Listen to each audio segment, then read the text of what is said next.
നമസ്കാരം. കോതമംഗലം ടൗണിൽ നടന്ന പ്രതിഷേധത്തിന്റെ പശ്ചാത്തലത്തിലുണ്ടായ സംഘർഷത്തിൽ അറസ്റ്റ് ചെയ്ത മാത്യു കുഴൽനാടൻ എംഎൽഎയ്ക്കും എറണാകുളം DCC പ്രസിഡന്റ് മുഹമ്മദ് ഷിയാസിനും താൽക്കാലിക ജാമ്യം. കേസ് കോടതി രാവിലെ വീണ്ടും പരിഗണിക്കും. തുറന്ന കോടതിയിൽ വാദം കേൾക്കുമെന്നാണ് വിവരം. അജണ്ടയുടെ പുറത്ത് പോലീസ് നടത്തിയ അക്രമമെന്ന് മാത്യു കുഴൽനാടൻ പറഞ്ഞു. നിലവിലെ പ്രതിസന്ധിയിൽ നിന്ന് ശ്രദ്ധ തിരിക്കാൻ വേണ്ടി സർക്കാർ നടത്തിയ പദ്ധതി മാത്രമായിരുന്നു പോലീസിന്റെ നരനായാട്ടെന്ന് അദ്ദേഹം കൂട്ടിച്ചേർത്തു. ശമ്പളം കൊടുക്കാൻ കഴിയാത്തത്, സിദ്ധാർത്ഥന്റെ മരണം തുടങ്ങി സംസ്ഥാന സർക്കാർ നേരിടുന്ന വലിയൊരു ജനരോഷത്തിൽ നിന്ന് ശ്രദ്ധ തിരിക്കുന്നതിന് വേണ്ടിയാണോ ഇതെന്ന് സംശയിക്കുന്നു. ഇന്നലെ രാവിലെ മൃതദേഹവുമായി പ്രതിഷേധം നടത്തിയതിനു ശേഷം വിഷയം സംസാരിച്ചു തീർക്കുന്നതിന് വേണ്ടി മന്ത്രിയുമായി സംസാരിച്ചു. ഏതാനും കാര്യങ്ങളിൽ ധാരണയിലെത്തുകയും കളക്ടറും DFOയും സംസാരിക്കാൻ തയ്യാറായി കോതമംഗലത്തെത്തുകയും ചെയ്തു. എന്നാൽ ഏതോ അജ്ഞാത കേന്ദ്രത്തിൽ നിന്ന് മൃതദേഹം വിട്ടുകൊടുത്തതിന് ശേഷം മാത്രം സംസാരിച്ചാൽ മതി എന്ന് പറഞ്ഞ് കളക്ടറെയും DFOയെയും സംസാരിക്കാൻ അനുവദിക്കാതെ മനഃപൂർവ്വം ഒരു പോലീസ് ആക്ഷൻ സൃഷ്ടിച്ച് മൃതദേഹത്തെ അങ്ങേയറ്റം നിഷ്ഠൂരമായി കൊണ്ടുപോയി. ഉപവാസ സമരം വളരെ ശാന്തമായി സമാധാനമായി മുമ്പോട്ട് പോയിക്കൊണ്ടിരിക്കുമ്പോൾ ഇരുട്ടിന്റെ മറവിൽ പോലീസ് വളരെ ആസൂത്രിതമായി DCC അധ്യക്ഷനെ മാത്രം റാഞ്ചി കൊണ്ട് പോകുന്നത് പോലെ തട്ടിക്കൊണ്ടുപോയെന്നും ജാമ്യം ലഭിച്ചതിന് പിന്നാലെ മാത്യു കുഴൽനാടൻ പറഞ്ഞു. പിണറായിയുടെ പോലീസിന്റെ ഏറ്റവും ധിക്കാരവും ധാർഷ്ട്യവും നിറഞ്ഞ നടപടികളാണ് കോതമംഗലത്ത് അരങ്ങേറിയത്. ഇതുകൊണ്ടൊന്നും സമരത്തെ തളർത്താമെന്ന് കരുതണ്ട. പൊതുജനങ്ങളെ അണിനിരത്തി മുമ്പോട്ട് പോകുമെന്നും മാത്യു കുഴൽനാടൻ പറഞ്ഞു.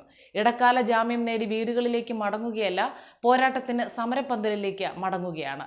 വീണ്ടും അവിടെ വെച്ച് കാണാമെന്നും മാത്യു കുഴൽനാടൻ പറഞ്ഞു. CPMന്റെ കൊട്ടേഷൻ സംഘമായി പോലീസ് ഉദ്യോഗസ്ഥന്മാർ മാറിയെന്ന് മുഹമ്മദ് ഷിയാസ് പറഞ്ഞു. സമരം അതിശക്തമായി മുമ്പോട്ട് കൊണ്ടുപോകുമെന്നും അദ്ദേഹം കൂട്ടിച്ചേർത്തു.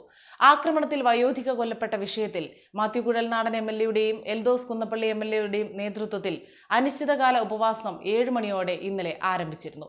സമരപന്തലിൽ നിന്നാണ് മാത്യു കുഴൽനാടനെയും മുഹമ്മദ് ഷിയാസിനെയും പോലീസ് അറസ്റ്റ് ചെയ്തത്. കോതമംഗലത്ത് നടന്ന പ്രതിഷേധത്തിന്റെ പശ്ചാത്തലത്തിൽ ജാമ്യമില്ലാ വകുപ്പ് പ്രകാരമാണ് പോലീസ് കേസെടുത്തത്.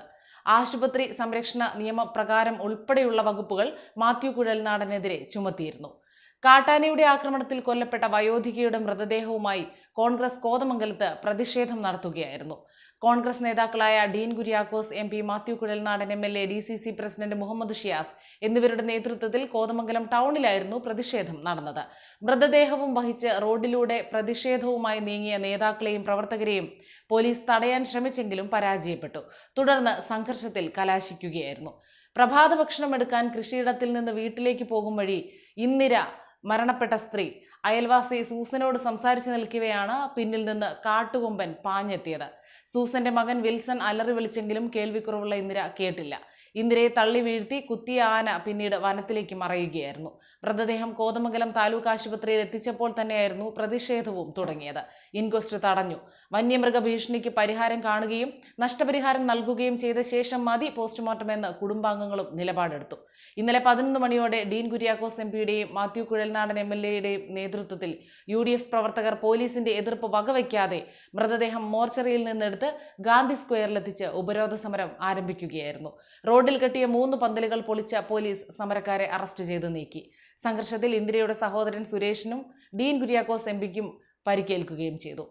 മൊബൈൽ ഫ്രീസറിന് മുകളിൽ കിടന്ന് പ്രതിഷേധിച്ച ബന്ധുക്കളെ ബലം പ്രയോഗിച്ച് നീക്കിയ ശേഷമാണ് മൃതദേഹം കൊണ്ടുപോയത്.